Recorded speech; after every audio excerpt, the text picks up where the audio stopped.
I stare at the full-length mirror in the Leaner's walk-in closet, the glass fogged just enough that my reflection looks like a stranger wearing a costume I designed as a joke. The sequin jumpsuit clings to my skin, each glitter catching the low light of the chandelier above the dresser. The fake fur collar flops like a wilted feather, a deliberate clash against the sleek black sheath dress I hid underneath like a secret. Rain drums a steady rhythm against the floor-to-ceiling windows, the city's neon glow spilling in through the puddles on the sidewalk below.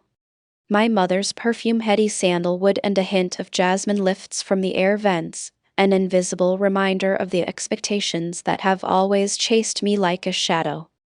I pull the jumpsuit over my shoulder, feeling the sequins scrape against the ribs of the sweater I'm wearing underneath. The sound is a tiny, metallic rasp that makes me wince. I run a hand over the collar, the synthetic fur feeling rough where it brushes my cheekbone. In the mirror, my face looks both triumphant and ridiculous, lips curled in a smirk that feels more defensive than amused. My hair is pulled back into a tight bun, a few rebellious strands escaping to kiss my forehead. I glance at the crystal glass clock on the vanity, 7:23 p.m.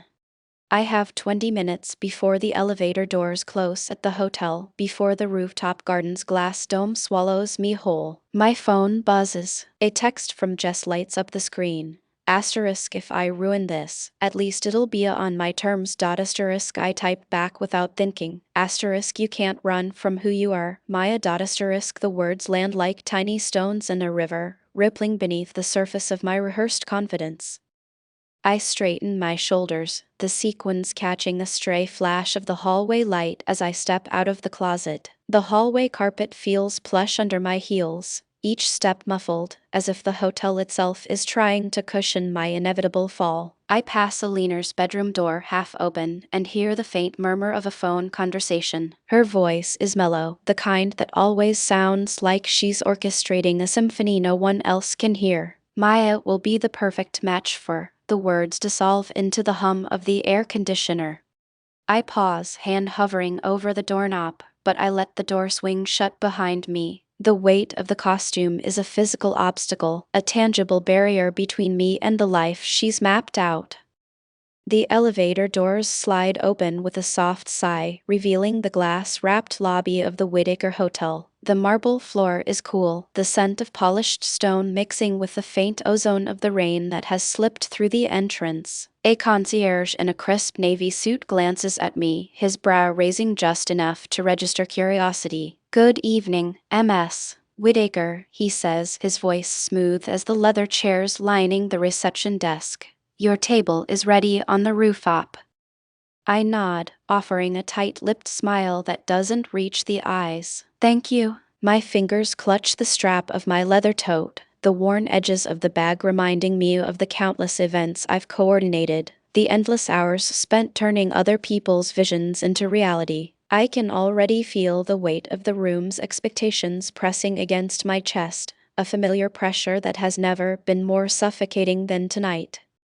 The elevator climbs, the metal walls humming, and I try to steady my breathing. My mind flickers back to the bite I took from a stray dog when I was 12, the bitter taste of iron that still lingers in my mouth when I think about the silence I keep about my true nature. I have learned to mask the wolf scent that clings to me like a second skin, to hide the part of me that could scare anyone away. The sequins are a shield, a gaudy distraction for anyone who looks too closely.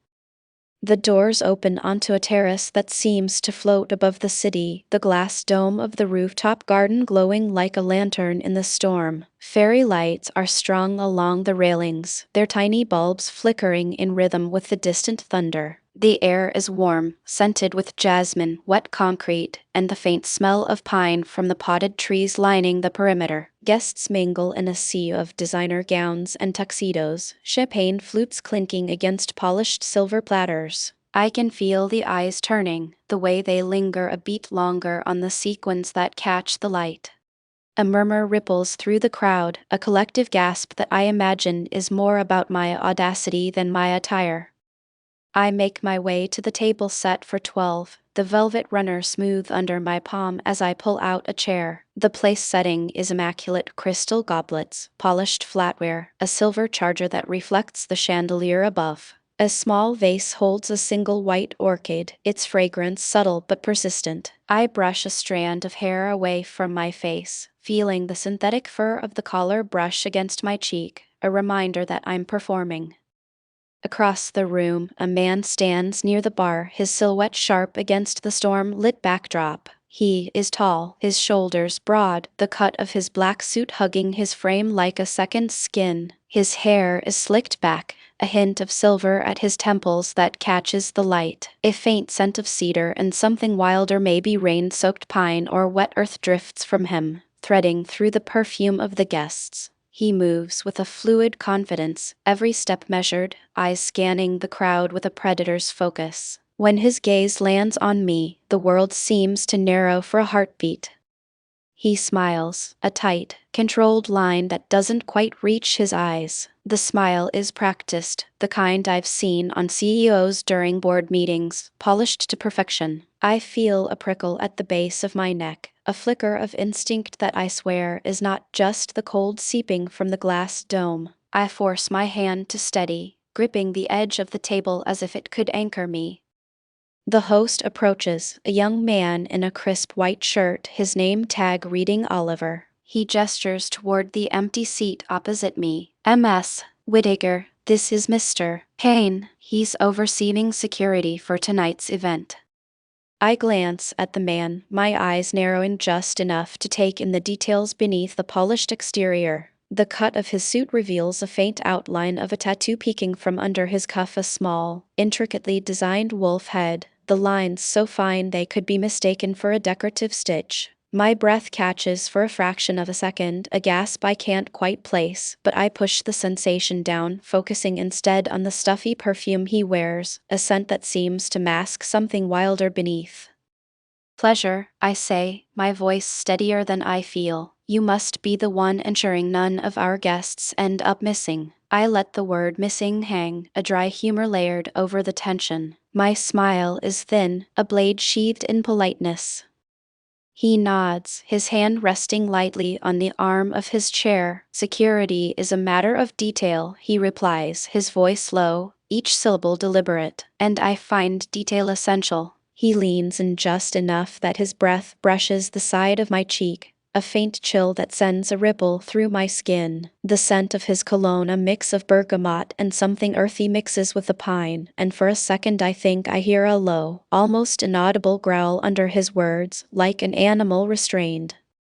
A sudden laugh erupts from the corner of the terrace, a high-pitched giggle that belongs to a woman in a feathered gown. She clinks her glass against mine, the crystal chiming like a bell. "I love a woman who can pull a stunt," she slurs, eyes flicking to my sequins. "Darling, you're a statement."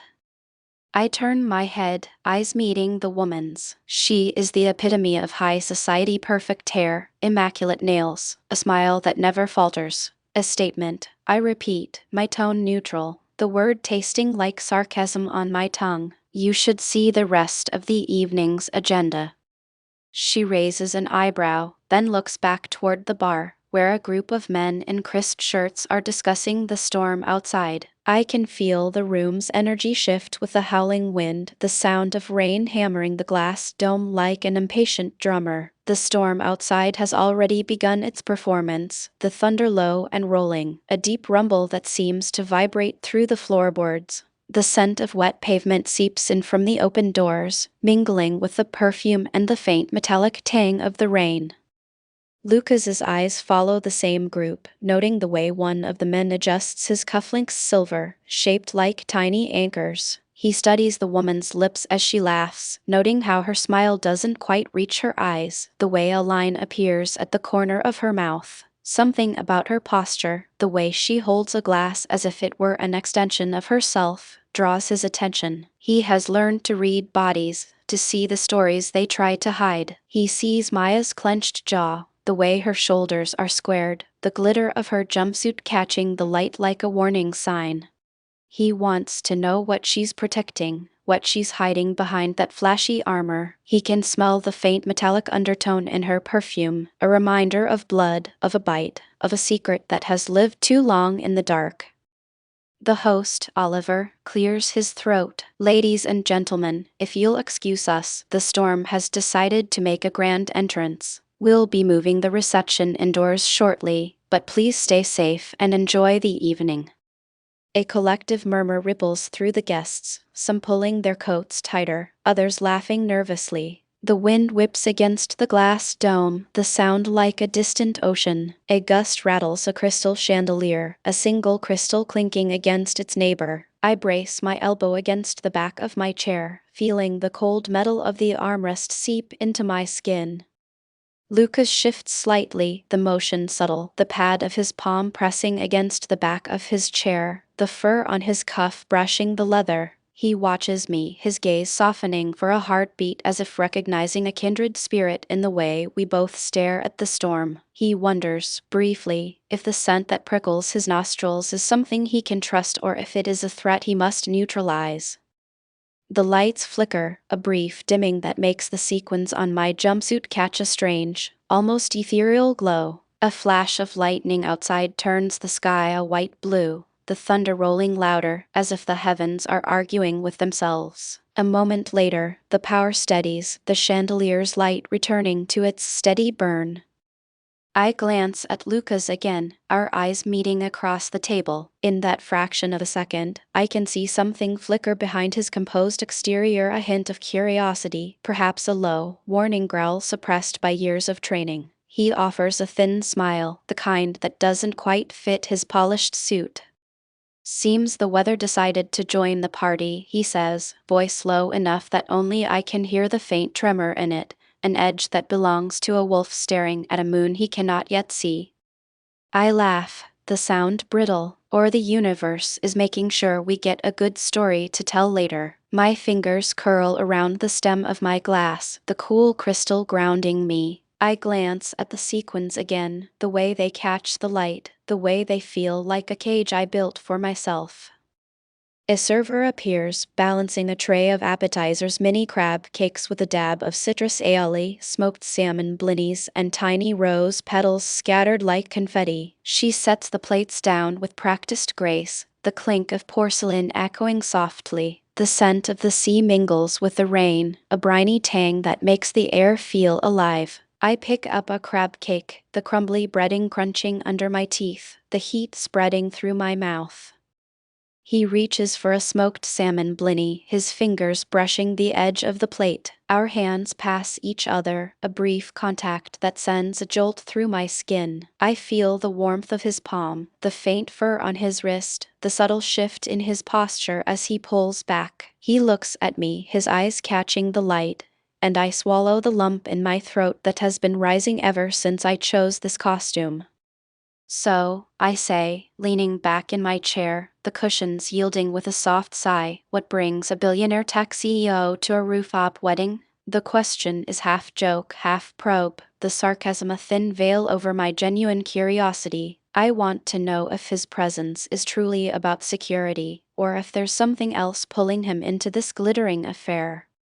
He pauses, the glass of water in his hand catching a glint of the chandelier. My company's here for a product launch, he replies, his tone measured, the words chosen with the precision of a man who has rehearsed this scenario 1,000 times. And I'm assigned to keep the event safe. He glances upward, where the storm clouds swirl like angry thoughts in his mind. Sometimes you're hired for more than the job description suggests.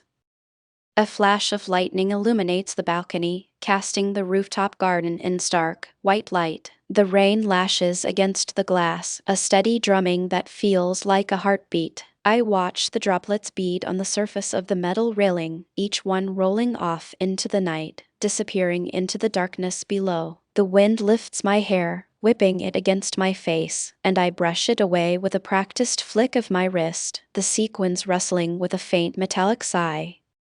Even as I try to focus on the conversation, I can feel a knot tightening in my chest, a reminder that this night is turning into a performance I never wanted to give. The costume, the jokes, the forced smiles, they're all layers I've built to keep others at a distance. I can't help but wonder who's watching me now, who will see past the glitter and the sarcasm to the girl who is terrified that every yes might be a prelude to another loss.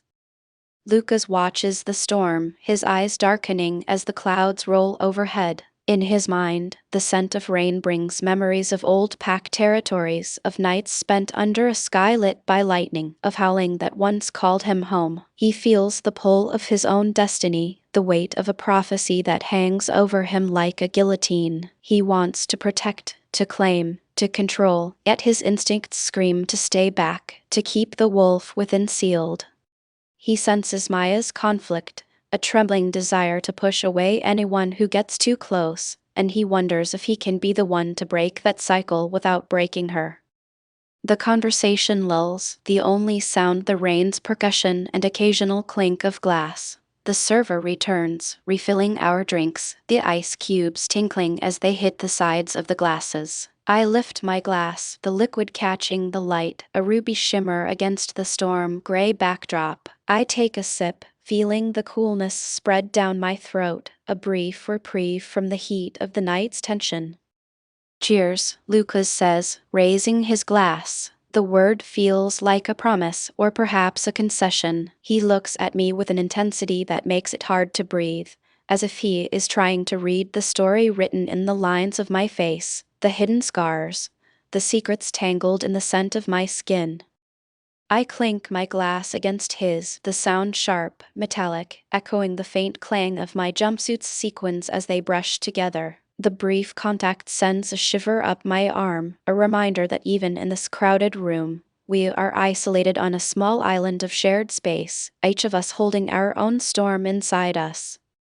We drink, and for a moment the world narrows to the two of us, the rain a curtain, the storm a roar outside, and the promise of something unspoken hanging between us like a thread, taut and waiting to snap. I can't tell if it's a threat or a lifeline, but the feeling is there, pulsing beneath the surface of my sarcasm, an undercurrent I cannot ignore. The door clicked shut behind us with a muted thud, the metal latch sliding into place as a gust of rain battered the glass walls of the penthouse. I stood in the doorway, clutching the edge of my coat as if the fabric could anchor me to the world outside. The hallway lights flickered once, then steadied, casting a soft amber hue across the marble floor. A faint hum of the building's generators whispered through the walls, a low reminder that the storm had cut more than just power. Lucas was already at the far end of the room, his silhouette framed by the floor-to-ceiling windows. He turned, the movement deliberate, his coat rustling with the soft sound of pine bark. The scent of cedar that clung to his jacket rose up to meet me, mingling with the damp earthiness of rain that lingered on his collar. He held the door open a fraction longer, his hand resting on the polished wood, the faint fur on his wrist catching the dim light. "Looks like we're the only two awake," he said, his voice low, the words slipping past my ears like a concealed tide. He didn't smile, but the line at the corner of his mouth twitched, an involuntary hint of something else. I stepped inside, my shoes making a muted thump against the plush rug that covered the entryway. The suite was expansive, the open plan revealing a glass-walled living area, a kitchen island of marble speckled with quartz, and a bedroom set back behind a velvet curtain. A single chandelier hung low, its crystals catching the occasional flash of lightning that sputtered through the clouds, scattering light like fragmented glass across the ceiling. The thermostat clicked, the temperature dropping a few degrees as the storm's chill slipped through the glass. I shivered, pulling the coat tighter, the sequin jumpsuit underneath rustling against the sweater I'd shed in the lobby. My fingers trailed over the fabric, the sequins catching a stray spark and sending a brief, cold flash up my arm. I could hear the soft sigh of the ventilation system, the faint whir of the backup generator humming in the background. "You want the bed?" Lucas asked, gesturing toward the king-size mattress draped in crisp white linens, the pillows standing like sentinels. His tone carried a hint of practicality, as if the question were about logistics rather than anything else.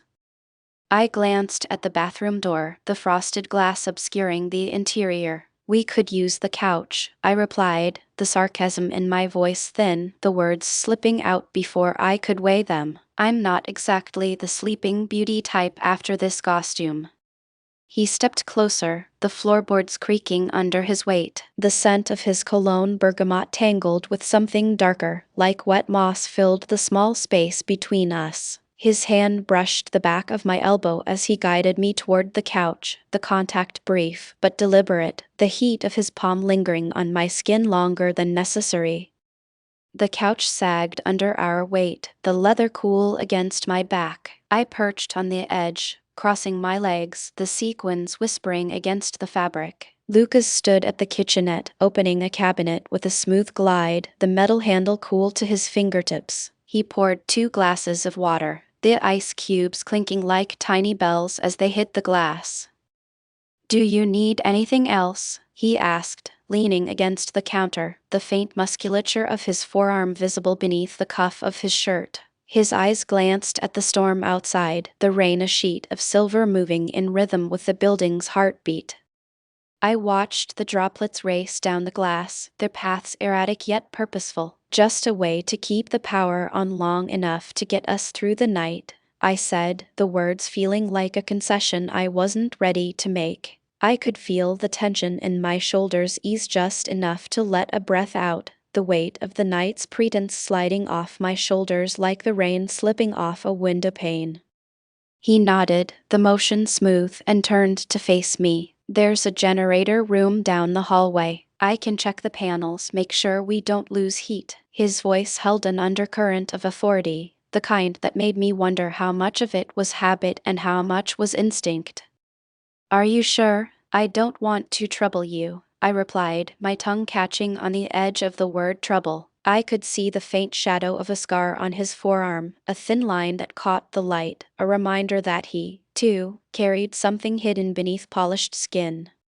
He smiled, the first genuine one I'd seen, a flash of teeth that seemed to straighten the lines of his jaw. "I'm used to trouble," he said, and there was a hardness there, like steel being tempered in fire. He reached for the door, his hand opening the latch with a soft click.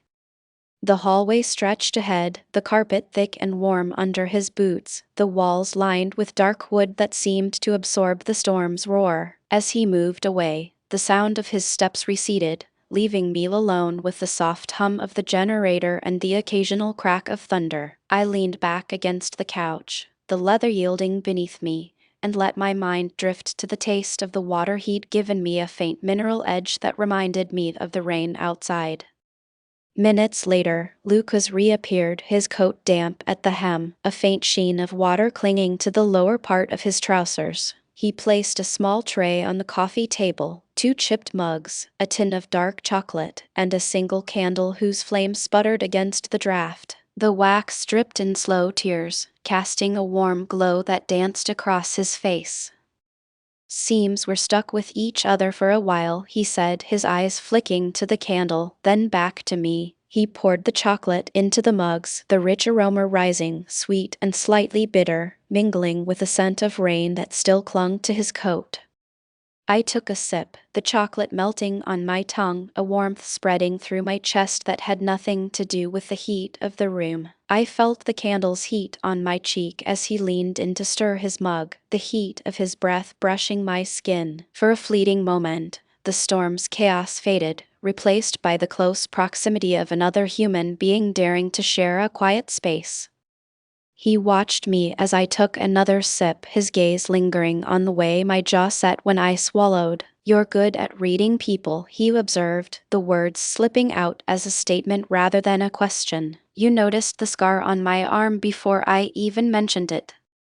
I let out a small laugh, the sound barely audible over the rain. "I'm a planner. I notice details. It's part of the job." The sarcasm in my tone was thin, a veil over the curiosity that pulsed beneath. I found myself studying the line of his jaw, the way his shoulders relaxed when he thought I wasn't looking. The candle flared briefly as the wind from the open balcony rushed in, sending a shiver through the room. He stood, the candle wobbling, and moved toward the balcony door. The storm roared louder, the wind rattling the glass, a deep, resonant howl that seemed to reverberate in his chest. He opened the door and gestured for me to follow. "Fresh air," he said, the phrase simple but the invitation loaded. The balcony was a narrow platform edged by a glass railing, the city lights below a smear of neon and street lamp orange. The rain fell in sheets, the sound a constant percussion on the metal. The air was cold, the scent of wet concrete sharp, the salt from the nearby waterway curling around my nose. I stepped onto the balcony, the slick surface slick beneath my shoes, the sequins on my jumpsuit catching droplets that glittered like tiny stars. Lucas stood opposite me, his back to the railing, his hands shoved into the pockets of his coat. He inhaled deeply, the scent of rain flooding his nostrils, mixing with the pine that clung to his jacket. I could see the muscles in his neck tense, the subtle shift of his shoulders as if he were trying to hold something back. "You ever think about how storms choose when to strike?" he asked, his voice barely louder than the wind. "No warning, just sudden." I looked out over the city, the lights blurred by the rain. "I think about how they make people useless if they're not prepared," I replied, the words a deflection, even as the thought of being caught unprepared made my stomach clench. He turned to face me, the candlelight flickering in his eyes, reflecting amber tones that seemed to pulse with something primal. The rain hissed against the railing, a steady rhythm that matched the beat of my own heart. He stepped closer, the distance between us shrinking to a breath, the scent of his pine now unmistakable, a raw, earthy note that rose above the rain. His hand hovered near my wrist, fingers barely grazing the leather strap of my watch, the contact sending an electric prickle up my arm. I felt the heat of his palm, the faint fur on his wrist catching the light, and the world narrowed to the space between us, the storm outside a muffled backdrop. "I'm not used to being stuck," I said, the words an admission wrapped in sarcasm, the tension in my throat loosening just enough for air to pass. "Especially not with someone who smells like a forest after a fire." He chuckled, a low sound that vibrated through the rain. "And I'm not used to being told I should stay away," he replied, his eyes never leaving mine. "But here we are." The candle's flame sputtered, casting shadows that danced across his face, the light catching the faint scar on his forearm, a line that traced a story I could only guess at.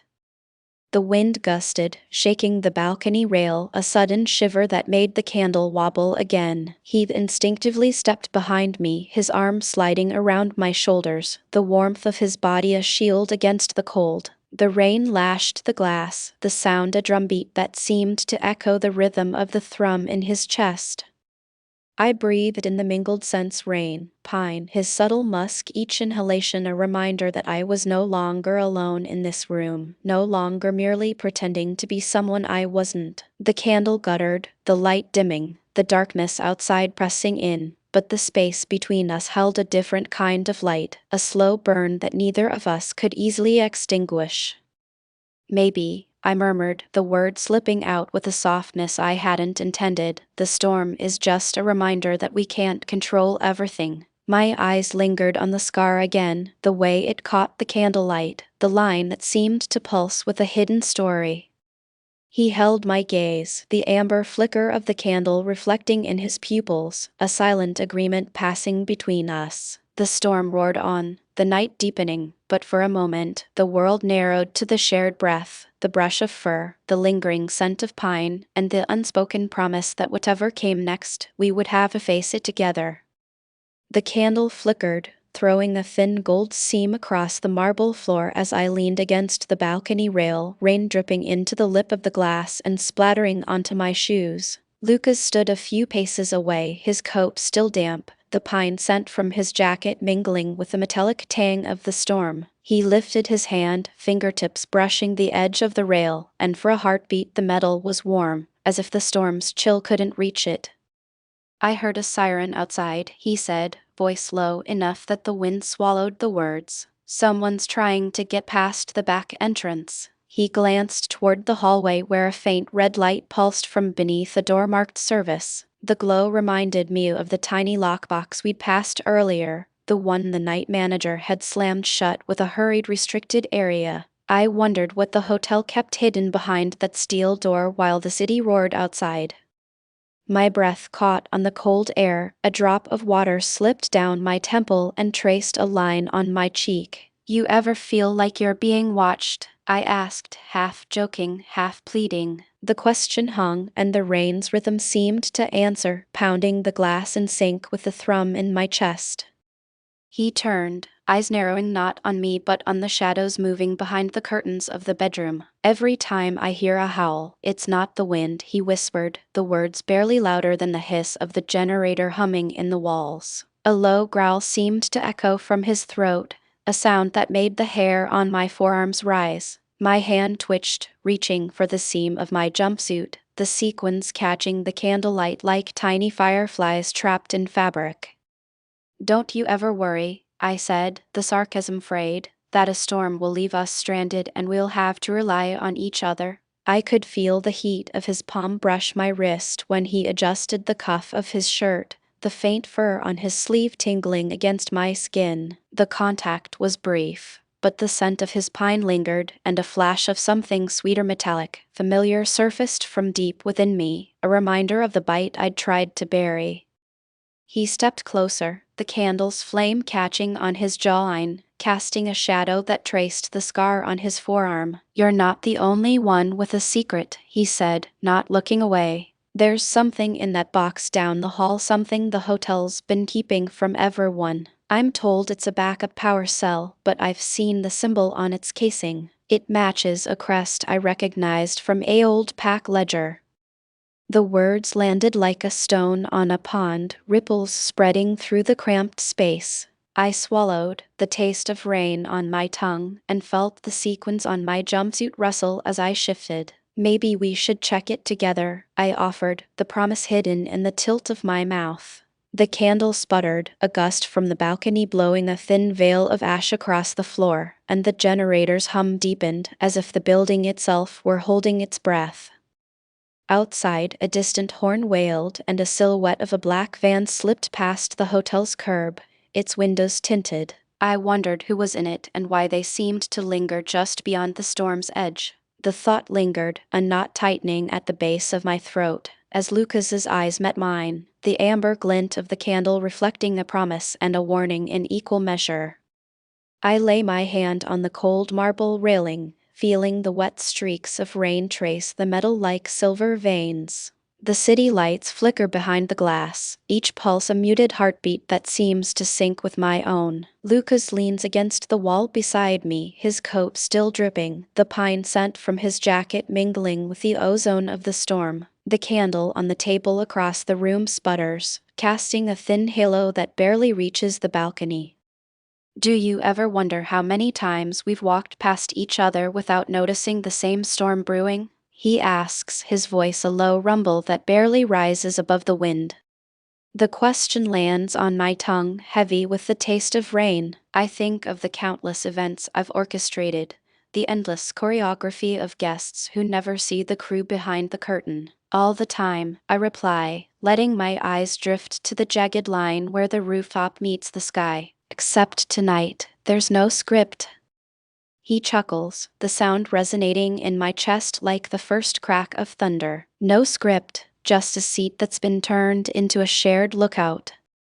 I let the candlelight catch the sequins on my jumpsuit, each tiny mirror reflecting a fragment of the storm outside. A gust pushes the balcony door shut with a soft thud, and the room settles into a quiet that feels louder than the rain. I pull my coat tighter, the weight of the fabric a reminder of the armor I've been wearing all night.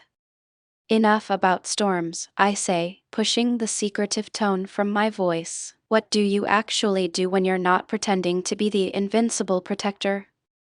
He looks at me, eyes narrowing not in suspicion but in genuine curiosity. "I run a company that builds AI for autonomous security systems," he says, the words precise, as if cataloging inventory. "I'm also part of something that dates back centuries. A pack, if you will. We have rules, traditions. The Alpha's responsibilities are complicated."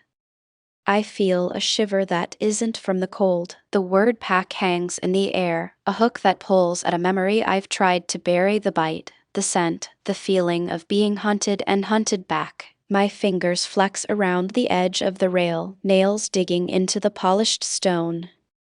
The things we keep hidden, I murmur, are the ones that define us the most, aren't they? He steps closer, the faint fur on his cuff brushing my wrist as he reaches for the glass of water. The cool liquid slides down his throat, and a drop of condensation drips onto the marble, spreading like a tiny galaxy. I've learned that the only way to protect the ones you care about is to let them see the real you, flaws and all. Otherwise, you're just a shield with a hinge that can snap. I inhale sharply, the scent of pine sharpening as he leans in. The smell pulls something primal from within me, a metallic tang that I recognize as my own blood, the echo of the stray dog's bite that has haunted my nights. My throat tightens, and I swallow, the taste of rain on my tongue mixing with the bitterness of dark chocolate I had sipped earlier. Do you ever feel like you're living someone else's script? I ask, half joking, half pleading. My hands fidget with the seam of my jumpsuit, the sequins catching the candlelight each time I move. Lucas's eyes lock onto mine, amber glinting in the dim. Every single day, he says, the honesty in his voice like a blade that both cuts and heals. My family expects me to be the alpha, the leader, the one who never wavers. My mother Alina wants me to marry into power, to secure the pack's future through alliances. It's the same as yours, isn't it? A mother who maps out a destiny you never asked for. The words strike a chord, and I feel the familiar knot in my stomach tighten. My mother's voice, soft and commanding, drifts back in my mind. Maya, you'll be a perfect match for someone who can give you the security you need. The memory is a pressure that makes my shoulders ache. Security, I repeat, the word tasting like iron. I've been trying to sabotage every chance someone gives me because I don't trust that any security will last. He nods, his jaw working. Fear of abandonment is a beast that devours everything in its path. I've watched it tear through my pack, watched brothers lose themselves to it, and I. He stops, his breath catching as he feels something shift beneath the surface of his own resolve. He presses his hand gently against my lower back, the fur on his wrist brushing against the skin of my spine. The contact is brief, but the heat that radiates from his palm spreads through me like a tide. I'm scared, he whispers, barely audible over the wind, scared that if I let someone in, I'll lose the control I've fought so hard to keep. The pack thinks an alpha must be relentless, unyielding. If I show weakness, I'm exposing our future to enemies. I feel the weight of his confession settle between us, a shared burden that makes the space feel smaller, more intimate. My own fear, the one that makes my fingers tremble whenever I think about letting someone close, seems suddenly mirrored in his eyes. I realize that my plan to ruin his night with a costume has been replaced by a plan to protect him from the very thing he fears, being seen. We're both in the same storm, I say, the metaphor slipping from my mouth like a confession. Maybe we can learn to navigate it together instead of drifting apart. He smiles, a faint curve that reaches his eyes, and for a moment the hardened alpha seems to melt into the man who once held his mother's hand, who once lit a fire in a backyard and watched it die. We could try, he replies, but we have to be honest about the risks. The candle flickers, casting a wavering light across the balcony rail, and I notice a faint glint beneath the door we passed earlier, the service entrance with the red light pulsing like a heartbeat. I turn my head, the silhouette of a figure barely visible through the frosted glass. A thin line of steam rises from a vent, curling around the metal frame. "Did you hear that?" I ask, my voice barely above a whisper. He tenses, his hand moving instinctively to the cuff of his jacket. "There's someone on the other side," he says, eyes narrowing. "Someone who knows the layout better than we do." I feel a surge of adrenaline, the kind that makes my heart pound against my ribs. The storm's roar outside seems to recede as a new, sharper sound, metal scraping against metal, a faint creak that suggests a door being forced. My mind flashes to the hidden lockbox we saw earlier, the one the manager slammed shut. There was a symbol on it, a wolf's head intertwined with circuitry, something I had never understood. Should we check it? I ask, the question more a challenge than a request. I'm aware that my curiosity is a shield, a way to stay in control of the narrative. I also know that staying in the suite, ignoring the danger, would be the easier path. Lucas hesitates, his gaze flickering between the door and me. He lifts his hand, the fur on his forearm catching the candlelight, then lowers it. If we go, we do it together. No solo heroics. I nod, feeling the weight of the decision settle like a stone in my gut. Together, I repeat, the word anchoring us both. We move toward the hallway, the carpet thick beneath our shoes, each step muffled by the hum of the generator. The hallway stretches like a tunnel of shadows, the red light from the service door a beacon that pulses in rhythm with our footsteps. The walls are lined with dark wood, the grain smooth, absorbing the storm's howl. I can taste the metallic tang of the air, a reminder of the rain that has seeped into everything. Lucas pauses at the doorway, his hand resting on the brass knob. He inhales, the scent of pine mingling with the faint metallic odor of the hallway, a combination that makes my own wolf scent flare at the edges of my awareness. I watch his fingers brush the knob, the faint fur on his thumb catching the light. "You're sure about this?" I ask, my voice steadier than I feel. He meets my gaze, his amber eyes reflecting the candle flame from the suite. "I'm sure enough," he says, "and I trust that you'll keep me grounded if I start to lose control."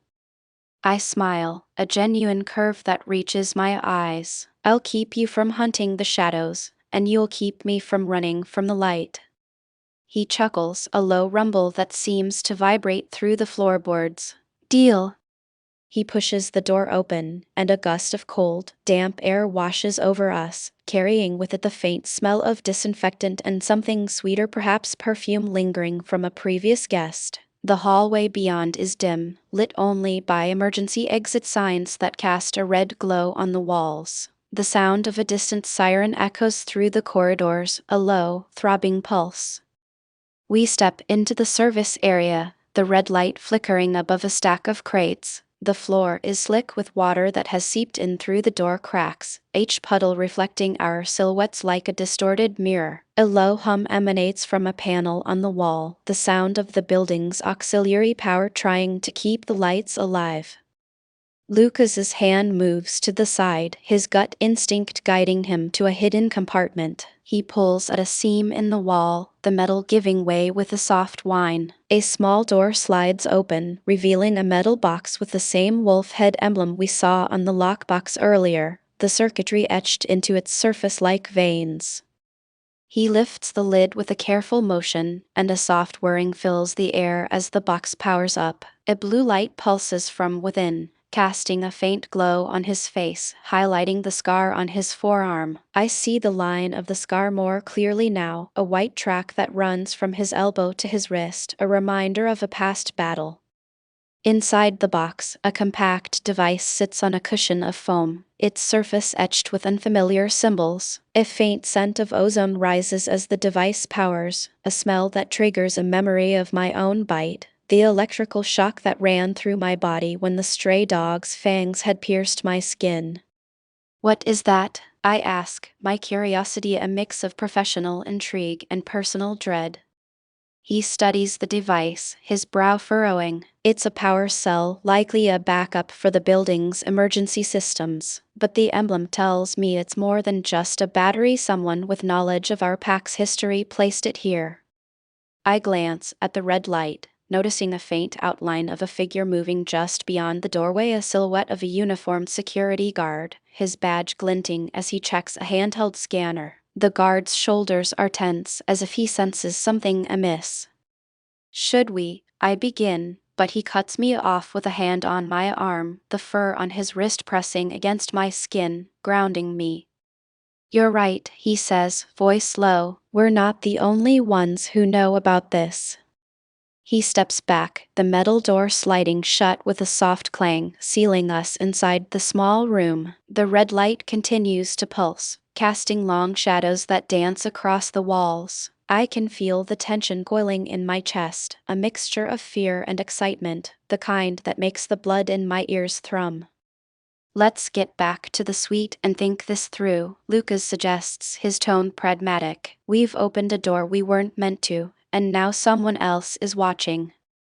We make our way back, the hallway now feeling narrower, each footstep echoing like a drumbeat. The storm outside intensifies, rain hammering the windows with a ferocity that matches the urgency in our veins. As we re-enter the suite, the candle on the table almost guttered out, but Lucas steadies it with a quick breath, the flame steadier now, casting a warm circle around us. He sits on the edge of the couch, his elbows resting on his knees, the scar on his forearm catching the light. I take a seat opposite him, the leather cool against my thighs. The room feels smaller now, the walls closing in with the weight of the secret we both carry. Why would someone put a pack symbol on a power cell? I ask, the question hanging in the air like a thread waiting to be pulled. He leans back, eyes scanning the ceiling as if searching for clues in the plaster. Because the pack has always used technology as a way to hide in plain sight. It's a way to protect our territory without exposing ourselves. Someone, maybe a rival pack, could be using it to track us, to find a weakness. I stare at the candle flame, its amber glow reflecting in his eyes. And the guard outside? He didn't seem like a regular employee. He sighs, a soft exhale that carries the scent of pine and rain. He could be a member of the rival pack, posing as security, or he could be a friend of the hotel, a silent sentinel who knows more than he lets on. Either way, someone is watching. The silence settles, thick and charged. I feel the pull of my own secret, the scent of my blood that has been suppressed for years, rising faintly under the pressure of Lucas's presence. I notice the way his breathing deepens, his chest rising and falling in a rhythm that feels like a wolf's heartbeat, slow and purposeful. I decide to break the tension, reaching for the small chocolate bar on the tray, letting a piece melt on my tongue. The bitterness spreads, and I watch his eyes follow the motion, a faint smile playing at the corners of his mouth. Chocolate, I say, always makes a storm feel less invasive. He chuckles, a sound that vibrates in the cramped space. You know, I used to have a stash in my office. When the world gets too loud, I'd eat a square and pretend the world stayed quiet for a moment. I feel a warmth spreading through my chest, not from the chocolate but from the shared confession. The candle flickers again, throwing shadows that dance across his scar, making it look like a map of a hidden terrain. Tell me something, he says, leaning forward, his hand resting on the arm of the couch, the fur on his wrist brushing the leather. What's the one thing you've never told anyone? The question lands like a stone in a pond, ripples spreading across the surface of my guarded heart. I consider the answer, the urge to deflect, to retort with sarcasm. Instead, I let my fingers trace the seam of my sequins, feeling the subtle roughness against my skin. I've always been terrified that if I let someone in I will lose them, I admit, voice barely above a whisper. My father left when I was 10. My mother tried to fill that void with expectations, with plans, with a perfect match. I've built walls of sequins and sarcasm because it's easier than admitting I need someone. Lucas's expression softens, his amber eyes reflecting a mix of empathy and his own hidden wounds. He reaches across the small space between us, his hand hovering inches from my forearm. The fur on his wrist brushes my skin, a fleeting contact that sends a shiver up my arm, the scent of pine mixing with the faint metallic tang of my own blood. I lost a brother when I was 15, he says, the words heavy. We were supposed to hunt together, protect each other. He disappeared during a raid, and the pack blamed me for not being strong enough. Since then, I've kept my pack close, my power closed, because I'm afraid if I open up, I'll lose the ones I love again.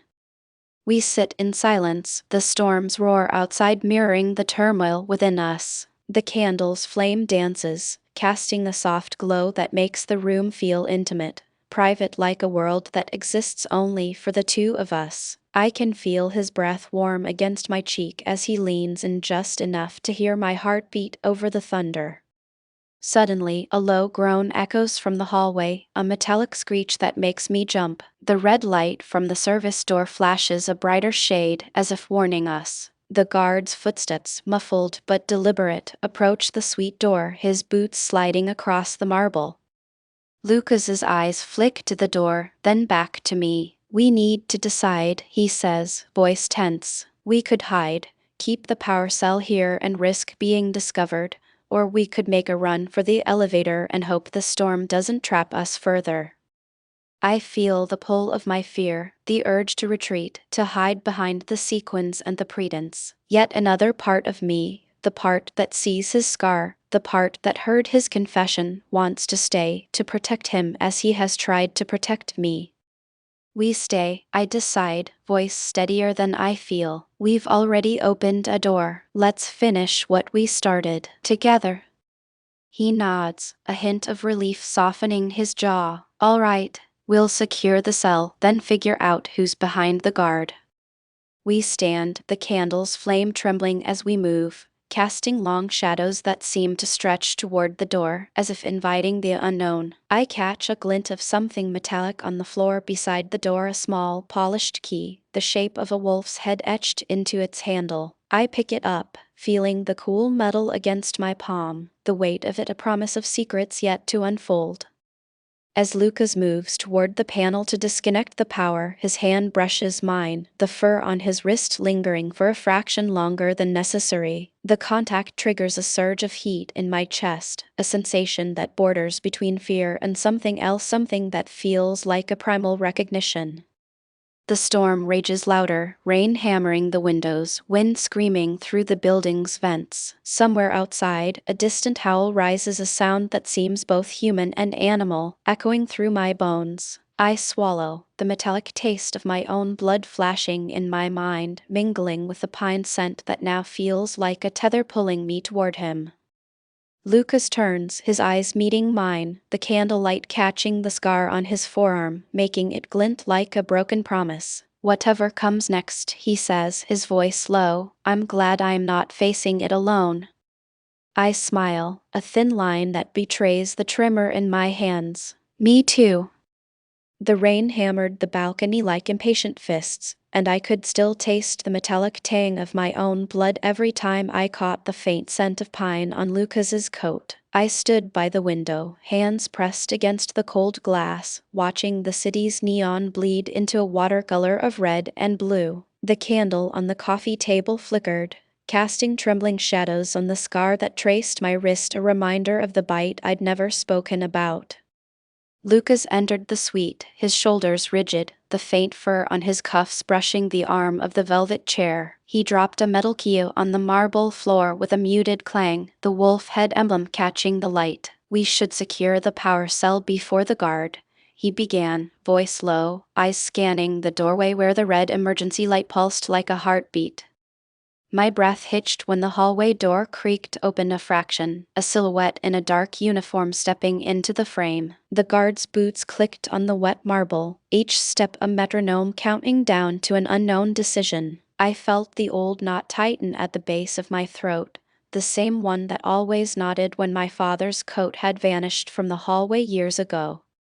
"Tell me we're not," I started, but the words caught on the rough edge of the sequins still clinging to my sweater. My mind raced to the plan I'd crafted for months: sabotage the date, disappear, protect the part of me that never let anyone get close. Now, with Lucas breathing the same storm-laden air as me, that plan felt like a fragile costume ready to tear. Lucas stepped closer, his hand hovering over the key, the fur on his wrist almost a promise. "Maya, we can't let them." I pulled the sequin jumpsuit from the chair, laying it on the floor as if shedding a skin I no longer needed. The fabric scraped the marble, a harsh whisper that cut through the low hum of the generator. My fingers trembled, not from cold but from the familiar surge of fear that whispered, asterisk if I let you in, you'll leave once you find what you need. Asterisk. The guard's flashlight beam sliced across the suite, catching the glint of the power cell hidden behind the couch. For a heartbeat I saw my mother's expectation reflected in the metallic surface, a perfect match she'd always wanted. The thought of the applause, the wedding announcements, the perfect veneer pressed against my ribs until I could barely breathe. I'm not staying, I said, voice cracking like the thunder outside, and turned toward the balcony door. The rain smeared my lashes, the scent of wet concrete flooding my nostrils, grounding me in the only truth I trusted, my own escape. Lucas's hand gripped the edge of the table, nails digging into the wood, the scar on his forearm catching a flicker of candlelight. You don't have to run, he whispered, but his words fell into the storm's roar, swallowed by the howling wind that seemed to echo my own doubts. I slipped past him, the sequins catching a final spark of lightning, and vanished onto the balcony, the cold rail biting my palm. Below, the guard's boots halted at the suite entrance, a silent question hanging in the air. Inside, the candle guttered, the key lying cold and untouched, an unanswered loop that promised a reckoning I wasn't ready to meet. I hear the floorboards groan beneath Lucas's boots as he steps back into the suite, the rain still hammering the glass like someone impatiently rattling a door. The candle on the marble table flickers, throwing a thin amber line across his jaw, the scar on his forearm catching the light like a crack in a stone wall. I'm still standing by the balcony rail, my hands clenched around the cold metal, the sequined jumpsuit folded on the floor, a half-mortified reminder of the night I tried to disappear. The storm has not let up. Wind whips the curtains in thin, frantic waves, and the sound of distant sirens drifts through the hallway, muffled by the building's thick walls. I can taste the iron of my own blood on my tongue, a metallic echo that surfaces whenever the pine in his coat brushes my skin. He stops a foot away from me, the scent of rain and cedar hanging between us, heavy enough to press against my chest. "Did you think you could just run?" he asks, his voice low, the words vibrating against the hollow of the hallway behind us. He doesn't move, his gaze is fixed on the back of my neck, where my hair sticks to skin damp from the spray that clings to the balcony rail. I swallow, the taste of rain filling my mouth, and let a thin smile slip through the tension. I'm not running, I'm recalculating. The joke lands flat, but the humor is a thin shield I've learned to put up whenever I feel the walls closing in. He slides a hand to the back of my chair, the fur on his wrist brushing the polished wood. The contact is brief, but the heat that radiates from his palm spreads into my forearm, a reminder that the pack's power is not just in his eyes but in the way his body moves, measured, precise. You slipped the suit on early to make a point. It worked. You made them look, but the point is that you're still here, Maya. That means you're not as ready to walk away as you think. I hear my own breath in the pause, my lungs filling with the scent of wet concrete that drifts in through the slightly ajar balcony door. The city is a muted roar below, neon lights blinking like distant fireflies, and the rain's percussion against the glass seems to match the thrum of my heartbeat. I'm scared, I admit, the words slipping out before I can stop them. I keep thinking that if I stay, you'll find me, and then you'll leave. That's what always happens. He lifts a brow, the amber flash of his eyes catching the candlelight. You think I'd abandon you because you think you're a burden? He leans forward, placing his forearm against the back of the leather couch, the fur on his sleeves catching the glow. I've been taught to protect the pack, to hold the reins. The first thing I learned is that if I let something slip, the whole thing falls apart. His voice lowers, each syllable a careful step on a tightrope. But I also learned that the reins can tighten us to the point where we can't breathe. His hand pulls the cushion closer, the soft leather yielding under his weight. I notice a faint imprint of his palm on the fabric, a tiny ghost of pressure that will fade before the night ends. What if we both stopped trying to control everything? He asks, not looking at me directly, but at the flickering candle. What if we let the storm decide? The rain outside plashes against the glass, each drop making a tiny dent in the surface of the water trapped in the balcony's tiny puddle. I feel a cold shiver run up my spine, the same one that always runs through me when I think about opening myself up to anyone. Yet his suggestion gnaws at a part of me that's been locked away for years, a part that craves the steady beat of another heart against its own. I glance down at the jagged scar that runs across my wrist, its line a faded memory of the bite that stole my scent years ago. The scar is a map of my fear, each inch a waypoint where I chose to hide. You want me to trust you enough to let you in? The question feels more like a challenge to the part of me that still believes love is a trap. He reaches out, his fingers grazing the scar with a tenderness that feels foreign on such a hardened surface. The fur on his wrist catches a flicker of the candle, making his hand look almost luminous. I want you to trust that I won't disappear the moment the wind stops howling. He presses his thumb lightly over the line, an unexpected gesture that makes the scar tingle under his touch. The sound of footsteps echo down the hallway, the metallic clink of a boot, the soft whir of the generator humming beneath the floor. A security guard's flashlight sweeps past the suite door, a thin beam of white cutting through the gloom. The guard pauses, his silhouette framed by the red emergency light, and for a split second I see the faint emblem on his shoulder, a wolf's head etched into the fabric, the same as the one on the power cell we found. I cling to the moment, the smell of pine and rain mixing with the faint sourness of ozone from the generator. My mind jumps to the locked box we saw earlier, the glint of the key, the unwelcome thought that someone else knows about the pack's secret. We can't ignore that, I say, voice steadier than I feel. If they're watching, we need a plan. You can't just... He cuts me off with a nod, his eyes narrowing as he listens to the guard's steps recede. I'll handle the guard. You stay here and keep the suite secured. We'll use the power cell to keep the lights on long enough to get to the roof and signal for help. He moves toward the service door, the fur on his cuffs brushing the door frame, and I watch the subtle flex of his shoulders, the controlled strength in each movement. I watch him, the way his jaw tightens when he thinks no one's looking, the way his breath steadies when he's about to make a decision that could change everything. It's this raw focus that I've been drawn to, the part of him that doesn't hide behind boardroom jargon or corporate charity speeches. It tells me that beneath the polished exterior is a man who feels as much as he wants to appear as a shield. I rise from the couch, the leather sighing under my weight. My sequined jumpsuit feels like a second skin I'm trying to shed, each strand of glitter catching the candlelight and reflecting 1,000 tiny stars that feel too bright for this moment. I slip the jumpsuit off, folding it carefully on the floor, the fabric whispering against the marble with a sound like a secret being tucked away.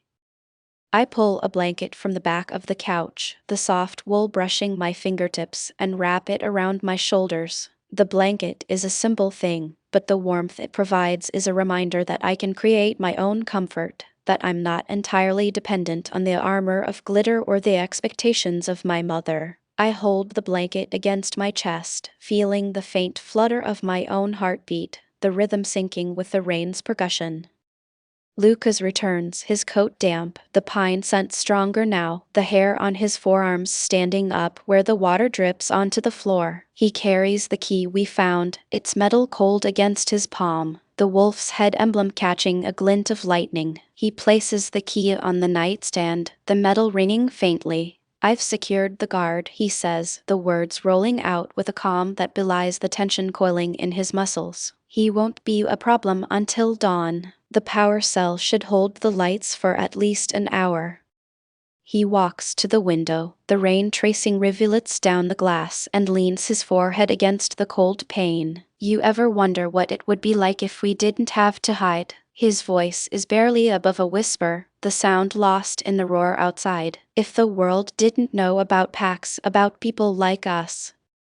I stand beside him, the blanket slipping off one shoulder, the wool sliding across my arm. The scent of his cologne mixes with the rain, a blend of bergamot, pine, and something metallic that makes the memory of my bite flare for a split second. I pull my jacket tighter, the leather creaking as I pull it over my shoulders and turn to face him. I think about that every night. Lucas, I say, the words landing on the soft hum of the generator. I think about a life where I'm not a caricature for my mother's plans, where I'm not a secret I have to hide. I think about a life where I'm not the one who scares people away. I glance at the candle, the flame dancing in the draft, its light making shadows on his face that remind me of the wolves I've seen in dreams, the ones that hunt and protect in equal measure. He reaches out, his hand hovering over my cheek, the fur on his wrist a soft brush against my skin. "You're not scared of me because you think I'll leave," he says, his voice a steady current. "You're scared because you've already lost." His fingers find the scar on my wrist, tracing the line with a gentle pressure that makes the skin prickle. I can't promise that the storm will never come, but I can promise that I'll be here when it does. I won't let the pack's expectations dictate how I treat you.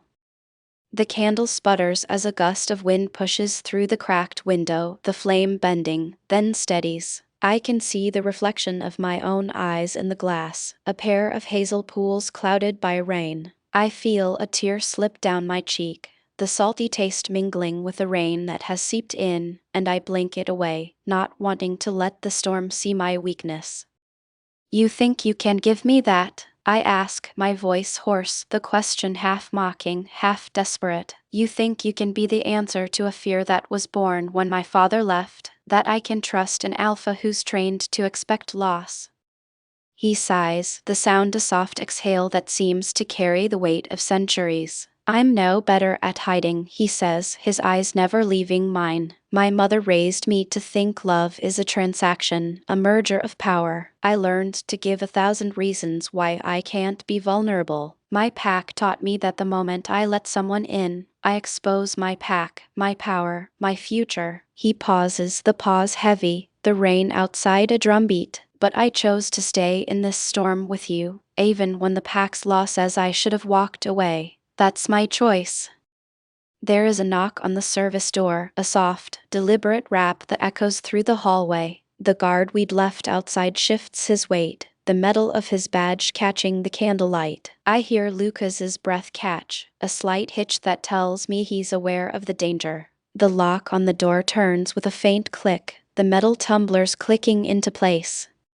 "We have to move," he says, his voice a low growl. He pulls a small leather case from the couch, the zipper opening to reveal a set of black headphones, a tablet, and a folded map of the hotel's service tunnels. The faint glow of the tablet illuminates his face, the amber eyes reflecting the screen's light. "If we make it to the roof, we can signal the rescue team with the flares they keep for emergencies. I've seen them in the maintenance room. We just need to get past the guard and the secondary doors." I take the headphones, the rubber cool under my fingertips, and slip them over my ears. The world narrows to the thrum of my own heartbeat, the distant rumble of thunder, and the soft patter of rain against the glass. I feel a sense of agency in that small act, a way to control a part of the environment even as the larger storm rages outside. I open the map, the inked lines of the service tunnels crisscrossing like a spider's web, leading to a hidden stairwell behind the ballroom. "Do you trust me to follow?" I ask, the question threaded with both hope and the lingering ghost of my old habit to test the waters before diving in. He places his hand on my shoulder, the fur on his cuff brushing my skin, a contact that feels both protective and intimate. "I trust you enough to let you lead," he says, a smile tugging at the corner of his mouth. "We're both learning how to let go of the scripts we were handed." We move toward the service door, the key in my hand still warm from his grip. The hallway beyond is dim, emergency red lights casting a sickly glow on the polished floor. The air smells of wet concrete, the faint metallic tang of the generator's hum, and a hint of ozone that seems to rise from the walls themselves. As we walk, the guard's silhouette appears at the far end, his flashlight sweeping back and forth, the beam catching the wolf emblem on his jacket, reflecting like a warning sign. Lucas moves ahead, his steps measured, his eyes tracking the guard's movement. He stops by a side panel, pressing a hand to the wall, The fur on his wrist catches the light as he pulls a small tool from his pocket, the metal glinting. He works silently, the tap of his tools against the wall sounding like a soft percussion hymn in the otherwise muffled hallway. I watch the guard's boots pause, his head tilting as if listening for something beyond the storm. The lock clicks, a sound that feels like a promise, the guard's gaze shifting to the hallway's end where a faint shape moves, a figure in a dark coat, barely visible, the outline of a person holding something metallic. Their shoulders are hunched, the silhouette almost reverent toward the power cell we'd taken. I can't make out the details, but the movement suggests another party interested in the same secret. Lucas turns, his eyes meeting mine, the amber reflected in the red light, a flash of resolve. "We're not alone in this," he says, the tone flat, but the underlying steel in his voice tells me the pack's tension is rising, that rivals may be tracking the same scent. He pulls the power cell from his coat, the metal humming faintly, a low vibration that I feel in my bones. The faint scent of fresh pine seems to intensify around him, the air charged with an almost electric prickle. I step closer, the blanket falling from my shoulders onto the floor, the wool soft against the marble as I crouch. "What do we do with it?" I ask, the question sounding small against the backdrop of the storm. He places the cell on a metal tray, the glow from its surface bathing his face in a bluish light. "I can use it to power the emergency lights on the roof. Give us a beacon. If the guard sees the light, he'll think the building is still operational and stay put. The rival pack won't have a reason to come inside if they can't see anything." He looks toward the dark shape in the hallway, a subtle tension in his jaw. "But we need to move fast. The guard might call for backup, and we don't have much time before the storm knocks the generators completely out." I feel the old instinct to retreat, the voice in my head that whispers, "Stay hidden, let the storm pass, and I'll be safe." But the new voice Lucas's presses against that fear, a steady pressure that feels like a hand on a shoulder urging me forward. I push the blanket aside, standing, my feet finding the marble with a soft thud. The rain's rhythm against the glass seems to sync with my pulse, the storm and outside mirror to the turmoil inside.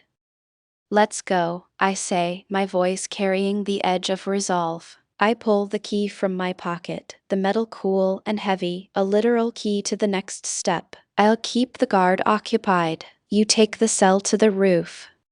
He nods, the scar on his forearm catching the flicker of the blue light, the lines seeming to deepen, like a map of bruises that tell a story of past battles. "Stay hidden, Maya. If they come for you, make the hallway a maze." He steps toward the stairwell, the metal door beside it creaking as he pushes it open. The stairwell is dark, the steps slick with rain that has seeped in through the floorboards. The scent of wet stone rises, earthy and grounding.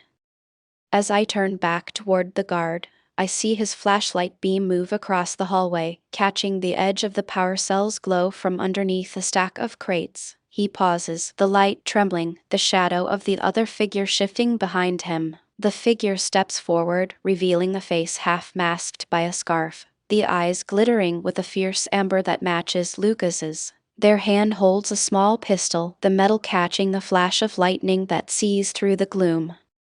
My breath catches. The guard's eyes widen, the flashlight trembling in his grip. "Whose?" he starts, but the sound is cut off as the masked figure raises the pistol, the barrel pointing directly at his chest. A soft click echoes, a muffled thud, and the guard collapses, the pistol slipping from his hand and clattering onto the marble. The rain's roar fills the silence that follows, a deafening white noise that makes my own thoughts drift. I stare, the blanket now forgotten on the floor, my heart pounding against my ribs like a drum. The masked figure turns toward me, the scarf falling away just enough to reveal a tattoo and intricate design of intertwined wools and circuitry, identical to the emblem on the power cell. Their eyes lock onto mine, amber and unfathomable, a silent question hanging in the air. Lucas's voice breaks through the storm's din. "Maya," he calls, his tone urgent, a thin thread pulling at me. He moves quickly, his steps silent on the marble, the scent of pine trailing behind him like a whisper. I take a step backward, then another, the slick floor sending a faint scrape of my shoes across the stone. The masked figure lifts a gloved hand, a small device in their palm humming softly. "You shouldn't have come," they say, voice low, the words slipping like a hiss. "The pack will be watching. The storm won't be the only thing that traps you tonight." A cold dread crawls up my spine, the same feeling that rose when I first felt the wolf's scent under my skin. Yet beneath that, a spark of defiance glows. I reach for the blanket, draping it over my shoulders, the wool muffling the sound of my own breath. I glance toward the stairwell where Lucas is descending, his silhouette a dark slash against the electric glow of the power cell. "Your pack or mine, it doesn't matter right now," I say, voice steadier than I feel. "We're in this together, whether you like it or not." The words land, a soft but firm declaration that feels like a promise I'm finally ready to keep. The masked figure's eyes narrow, a flicker of something respect may be passing through them. They lower the device, the humming fading. "Then you'll have to earn that trust. There's more at stake than a rooftop signal." Their hand slips out of the pocket, revealing a small, polished key identical to the one we found earlier, the wolf's head etched into its surface. The key glints in the red emergency light, a tantalizing loop waiting to be turned. I feel Lucas step closer, the rain on his coat dripping onto the marble, his hand reaching out. Our fingertips brush, the fur on his wrist grazing my palm, the contact sending a shiver through my veins. The scent of pine intensifies, mingling with the metallic taste of my blood, a reminder that we are both more than the roles we've been forced into. "Take the key," Lucas whispers, his voice a low, steady hum. "If we can open the lock, we can get to the roof faster. And maybe we can find a way out of this storm together." His eyes lock onto mine, amber fire reflected in the dark. The masked figure watches us, the tension in the hallway thick as the rain that hammers the windows. Their hand trembles slightly, the key poised between fingers that seem ready to make a choice. I feel my own fear rise, a cold knot that wants to retreat, but also a fierce resolve that steadies my spine. The storm outside continues its relentless assault, but inside, the air is charged with a different kind of electricity, a promise, a threat, a shared breath. I step forward, reaching for the key, my fingers brushing the wolf's head etching. The metal is cold, a stark contrast to the heat radiating from Lucas's palm. For a heartbeat, the world narrows to the sensation of metal against skin, the scent of pine, the distant howl of a lone wolf that seems to echo from somewhere deep within the building's walls. I turn the key, the click resonating like the first note of a chord. The lock on the service door yields with a low sigh, the heavy metal door swinging open just enough to reveal a dark stairwell leading upward. The storm outside seems to lean in, the rain's percussion a drumbeat that pushes us forward.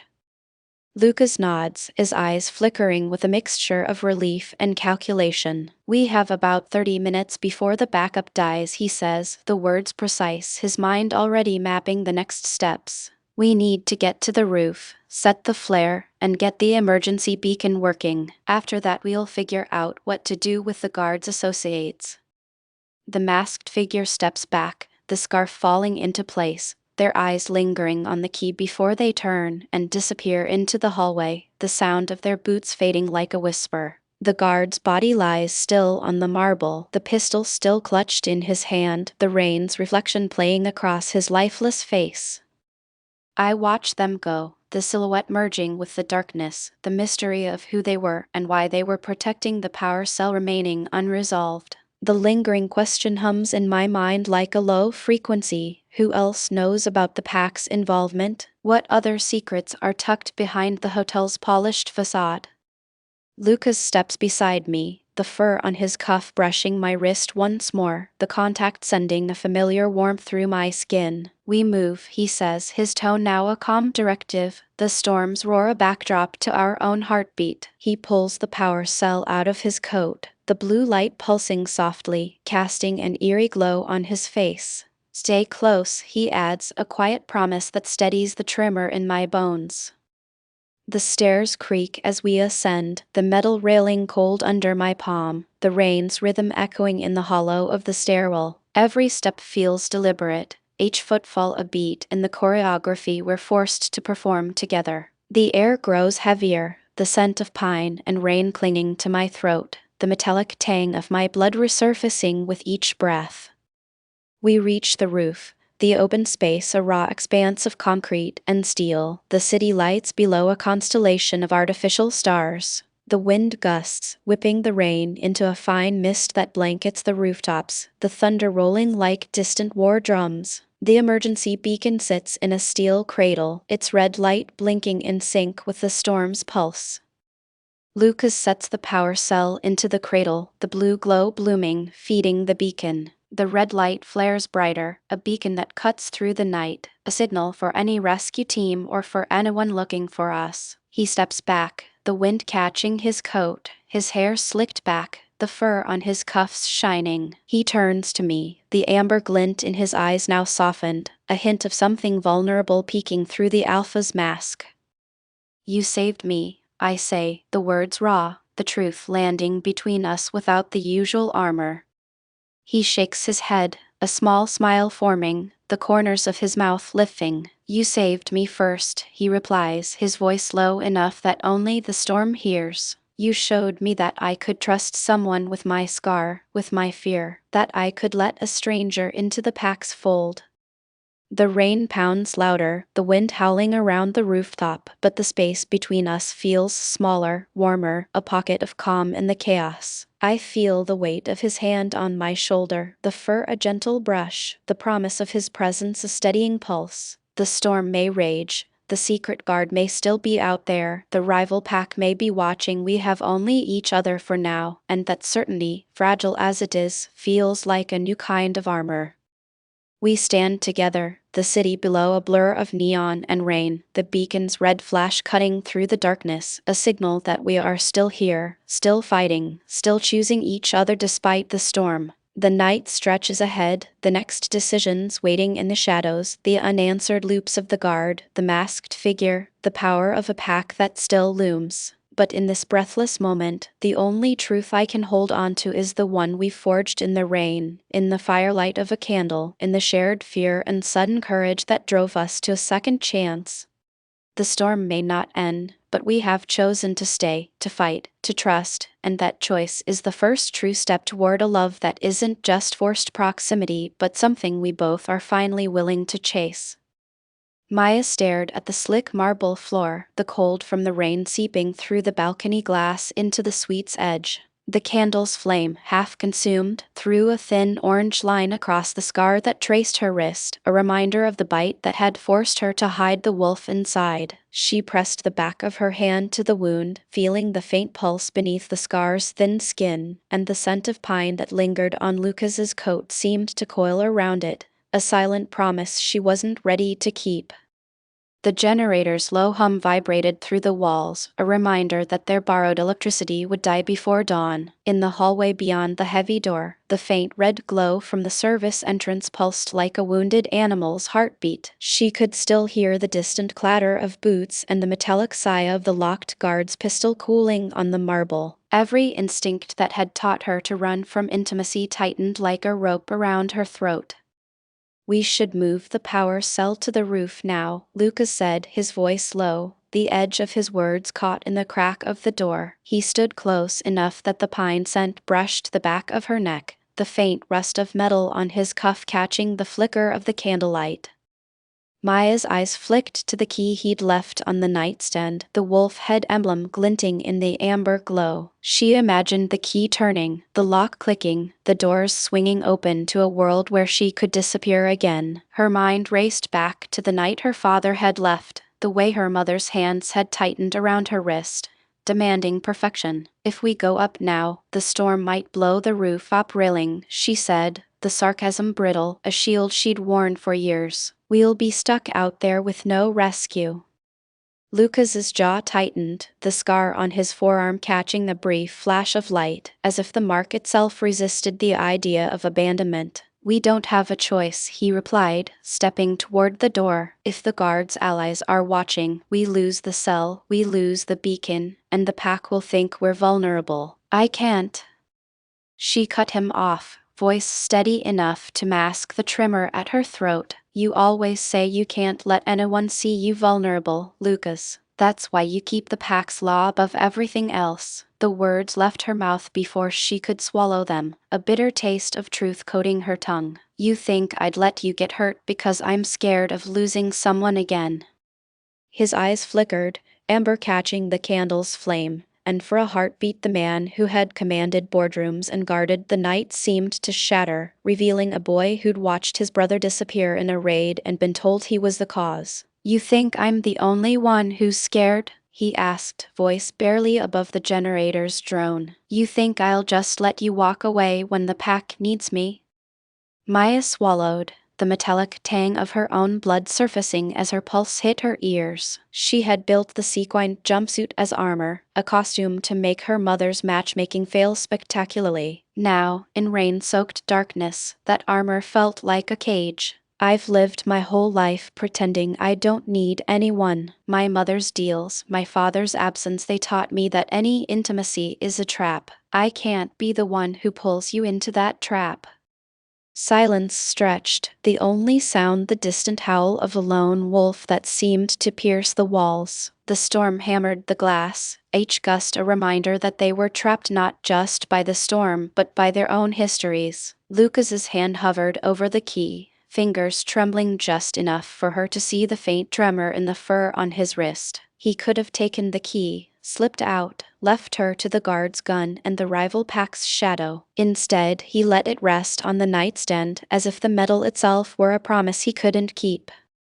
The pack expects me to claim my mate before the next lunar cycle, he said, finally, his breath shallow, the scent of pine sharpening into something rarer, almost animal. If I stay, I risk everything we've built. If I leave, I'll be a coward in their eyes and a target for the rivals. I can't have that. He turned away, the candle's flame catching his jaw's line, casting shadows that made his scar look like a jagged riverbed. Maya's heart thudded against her ribcage, each beat a reminder that she had always been the one who ran first. She reached for the blanket draped over the couch, the wool brushing her fingertips, grounding her to something tangible. In the hallway, the faint red light pulsed, a beacon for whatever force was monitoring the suite. She thought of the masked figure, the guard's dead body, the key left behind, each a piece of a puzzle she wasn't yet ready to solve. Maybe I'm not the one who should be running, she whispered, voice barely audible over the wind. Maybe you're the one who needs to step back. I won't ask you to stay if it means you'll lose the pack. Her words hung, a thin thread that could either bind them or snap. Lucas's shoulders slumped, the tension in his muscles easing just enough for the scar on his forearm to soften under the candle's glow. He stepped back toward the balcony, the rain splashing against the glass, the scent of wet concrete mingling with the pine. If I stay, I'll have to keep you hidden. If I leave, I'll watch the pack crumble while you're nowhere near to help. He paused, his hand gripping the railing, the metal cold against his palm. You've never been anyone's safety net, Maya. You're a storm yourself. A sudden crack of thunder rattled the windows, the sound reverberating through the suite like a warning. The power cell, still humming faintly on the coffee table, pulsed a soft blue, its light casting an eerie sheen on Lucas's face. For a moment, Maya saw the wolf behind his eyes, the animal that could protect but also devour. She felt the old urge to pull the jumpsuit off, to strip away the armor and run, but this time the distance between them felt like a canyon she couldn't cross. I'm not going to be the one who holds the pack together, Lucas said, turning fully to face her. I'm the alpha. My duty isn't to protect a single heart, it's to keep an entire lineage alive. If that means sacrificing us, then so be it. Maya's breath hitched, the air thick with pine and salt from the sea outside. But the taste that lingered was not salt, it was iron, the lingering scent of her own blood where the scar met her skin. She felt the weight of the key in her palm, the metal cold, the shape of the wolf's head a silent accusation. Then maybe I'm the one who should walk away before you become the thing you fear, she said, voice cracking like the glass around them. Because if I stay, I'll only make you more afraid of losing me, and that will be the end of the pack. Lucas stared at her, the amber of his eyes dimming with the candle's final sputter. He seemed to measure the distance between them, the space filled with unspoken promises and broken vows. The generator gave a low whine, a sign that the backup power was failing. Outside, the storm surged, a wall of water and wind that threatened to swallow the building whole. Without a word, Lucas stepped back, the fur on his cuff rustling against the marble as he reached for the key and slipped it into the lock of the service door. The click sounded louder than the thunder, a metallic echo that sealed their separation. He turned the key once, the lock disengaging, and the heavy door swung inward with a groan, revealing the dark hallway beyond, lit only by the red emergency light and the faint glow of the power cell. Maya watched the door close, the metal latch dropping with a thud that sounded like a final heartbeat. She felt the candle's flame gutter, the light dimming to a faint glow, as if the world around her was being pulled into darkness. The rain hammered the balcony rail, a relentless percussion that matched the thudding in her chest. "Don't come after me," Lucas said, his voice barely more than a breath, the words slipping into the storm. "If you try, you'll get caught in the rivalry I'm trying to keep away from. If you stay, you'll become the reason the pack falls." He stepped toward the hallway, his silhouette swallowed by the shadows, the scent of pine lingering like a ghost. Maya's hand tightened around the blanket, the wool soft against her fingers, but the fabric could not wrap around the truth she had just heard. She turned away from the balcony, the rain splashing against her coat, the sequins on the jumpsuit catching a single flash of lightning that made the world seem briefly white then black. The power cell's blue light flickered one last time, the beacon for rescue blinking out as the generator died, leaving the suite in dead quiet. She walked back to the couch, the leather cool under her palms, and sat down, the blanket falling around her shoulders like a shroud. The candle's flame sputtered, then steadied, casting a small circle of amber that seemed too small for the storm outside. In the distance, a siren wailed, but the sound was muffled by the walls, as if the building itself was trying to protect her from the world beyond. The masked figure's silhouette lingered in her mind, the wolf head emblem on the guard's jacket, the key that had opened a door they had not yet used, the secret pack ledger she'd glimpsed earlier, the symbol etched into the power cell. Each was a thread pulling her toward a future she could no longer see with Lucas by her side. The storm raged on, the wind howling through the cracked windows, but the real tempest now lived inside her, a whirl of fear and resolve that threatened to drown her unless she chose a new path. She lifted the sequined jumpsuit from the floor, feeling the cold metal of the zipper bite into her skin, the glittering fabric slicing through the candle's light like shards of a broken promise. With a slow, deliberate motion, she slipped it off, letting the sequins fall onto the marble, each piece clinking softly as they hit the floor. The jumpsuit hit the ground with a soft, metallic sigh, the sound echoing like a final curtain falling on a performance she never wanted to give. Maya stared at the discarded costume, the glitter now a dull smear on the polished stone. She pressed a hand to the scar on her wrist, feeling the faint heat of the candle's glow travel up her arm, and for the first time since the storm began, she allowed herself to see the night not as a prison but as a canvas she could redraw. The rain continued its relentless beat, but through the window, the city's neon lights flickered, a reminder that life moved beyond the walls of the suite, beyond the pack's expectations, beyond the fear that had held both of them captive. She took a breath, the cold air filling her lungs, the smell of wet concrete and pine mixing with the faint aroma of the chocolate she had tasted earlier. The candle's flame steadied, a small, stubborn blaze in the darkness, and she realized that the choice before her was no longer about staying or leaving Lucas. It was about stepping into a storm of her own making and learning whether she could survive it without the comfort of a man who was both her anchor and her cage. The power cell's light faded, the red beacon on the roof vanished into the night, and the suite fell quiet, save for the distant rumble of thunder and the soft, steady thump of her own heart against the walls she had built around herself. The locked door behind Lucas remained shut, the key turning in the lock a final, irreversible click. Maya rose, the blanket slipping from her shoulders, and walked toward the balcony once more, the rain soaking through her coat, the sequins now a pile of cold metal on the floor. She paused, hand on the railing, the wind whipping her hair against her face, and looked out at the storm that had forced her together with Lucas and now, by her own choice, threatened to pull them apart. In the distance, a faint red glow flickered on the rooftop, the beacon a reminder that someone, somewhere, still hoped for rescue. She turned away, the scent of pine still haunting her senses, and stepped back into the darkness of the suite. The door to the hallway closed behind her, the key hanging from her fingers like a promise she wasn't sure she could keep.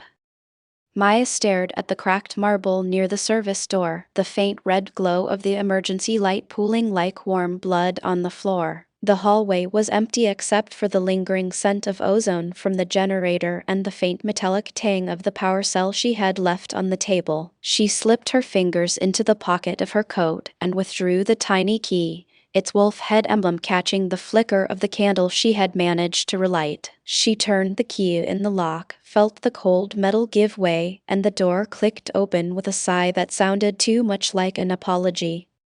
The hallway stretched ahead, the carpet slick with water that seeped in through the cracks in the door frame. The sound of rain hammered against the glass windows far above, a steady percussion that seemed to echo the thrum in her chest. She walked forward, each step a small rebellion against the habit of fleeing whenever someone reached for her heart. The sequins from her discarded jumpsuit clinked faintly against the marble as she passed, a reminder of the armor she had once believed could protect her from abandonment.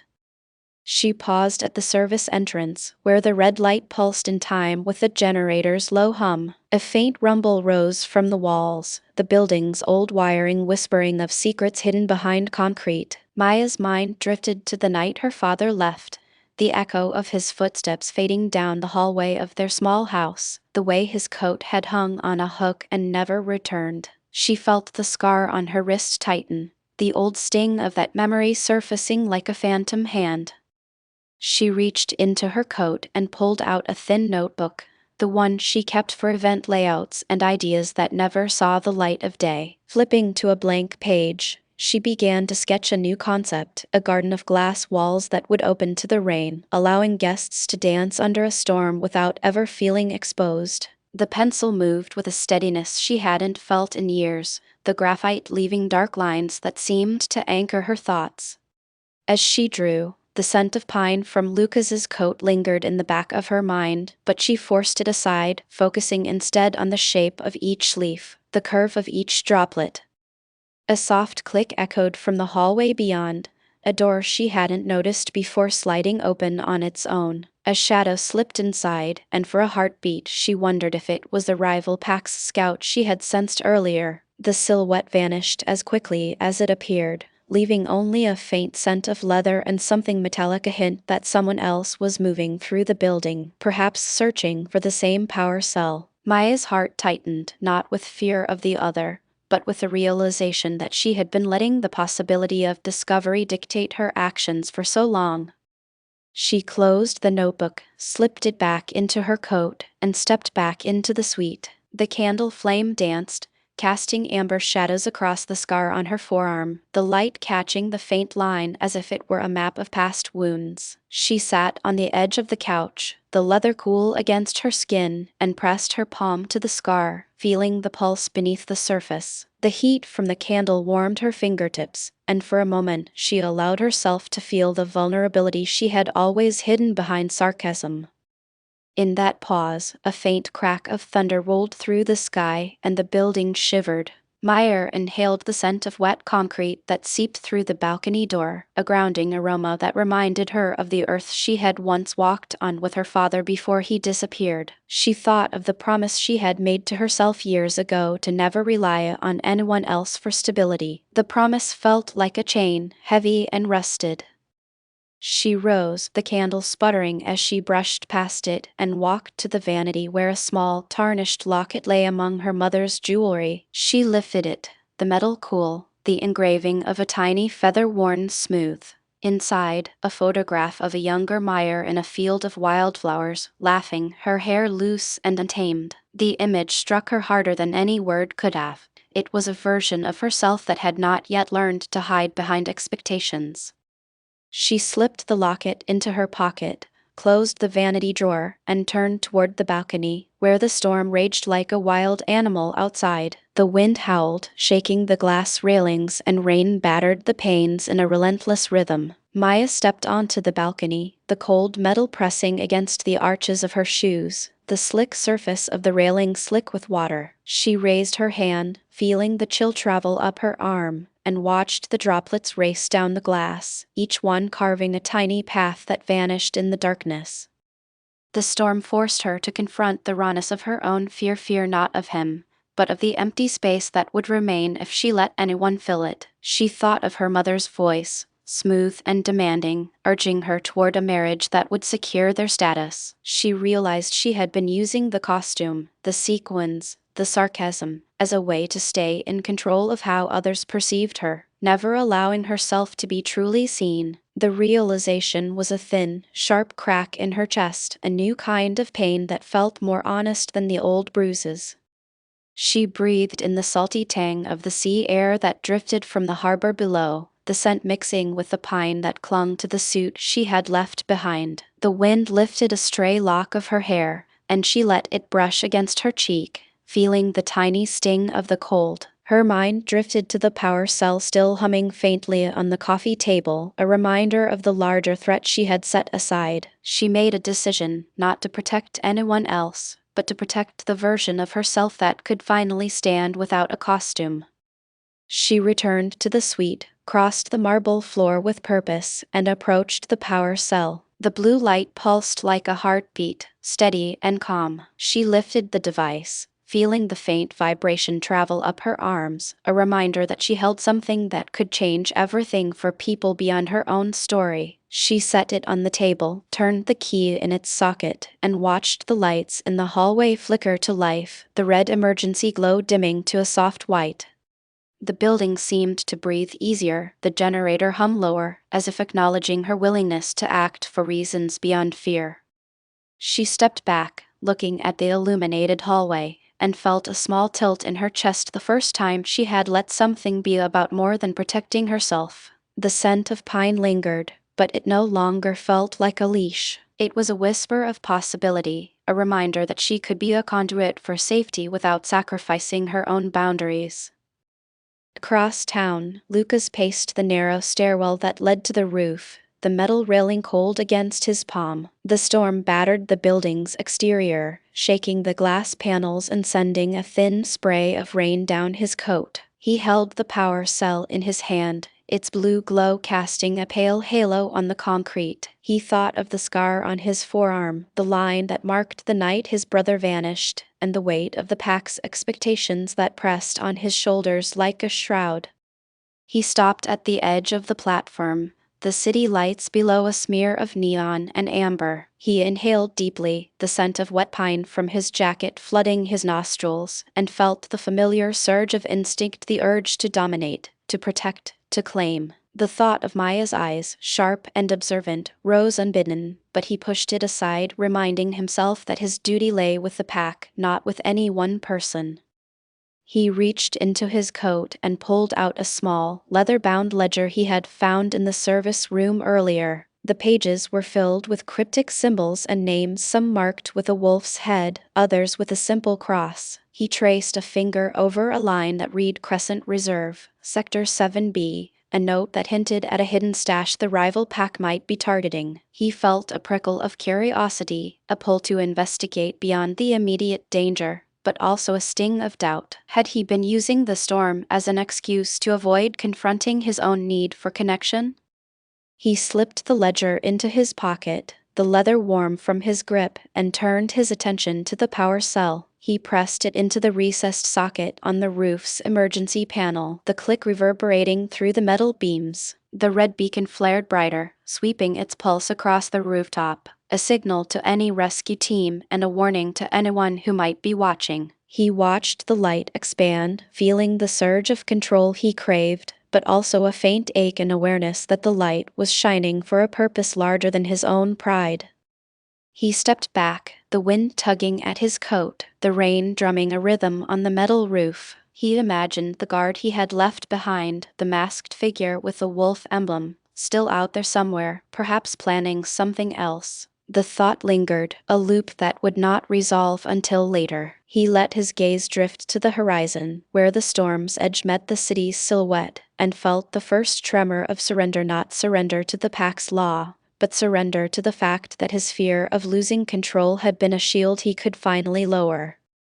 He clenched his fists, the fur on his cuffs brushing his skin, and felt the scar on his forearm throb with a soft pulse, as if acknowledging a new rhythm. He whispered a promise to the night, not to Maya, but to the part of himself that had always hidden behind duty, to let the pack see his vulnerability, to let his mate, when the time came, find him not as an unbreakable alpha, but as a man who could stand alone without fear of collapse.